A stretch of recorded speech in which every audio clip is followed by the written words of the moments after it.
Salam dəyərli izləyicilər, yaxın günlərdə Sumqayıtda da gediş haqqı artırılır. Məlumatı diqqətinizə çatdırıram. YouTube, TikTok, Instagram kanallarımıza abunə olun. TikTokdan bizi izləyənlər burada üstə gəl işarəsinə bir dəfə vura bilərsiniz.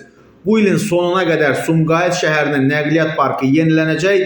Şəhər yaxın zamanlarda 100 ədəd sıxılmış təbii qaz və elektrik mühərrikli avtobusla təmin ediləcək. Bu barədə bizim mediaya açıqlamasında Sumqayıt Avtomobil Nəqliyyatı ilə Sərnişin Daşıma İdarəsinin rəis müavini Tofiq Saydumov məlumat verib və onun sözlərinə görə yeni nəqliyyat vasitələrinin istifadəyə verilməsi ilə yanaşı 2026-cı ilin yanvar ayından etibarən şəhər ictimai nəqliyyatında kart sistemi tətbiq olunacaq. Bu sistemlə ödənişlər nağdsız şəkildə həyata keçiriləcək və Saydumov həmçinin qeyd edib ki, yanvardan etibarən Sumqayıtda gediş haqqı 60 qəpik olacaq, hazırda isə 50 qəpikdir. Xatırladaq ki, oktyabrın 1-dən ictimai nəqliyyatda gediş haqqı 50 qəpikdən 60 qəpiyə artırılıb. Bu artım müasir tələblərə cavab verən yalnız elektrik və CNG yanacaq növlü avtobuslara aiddir.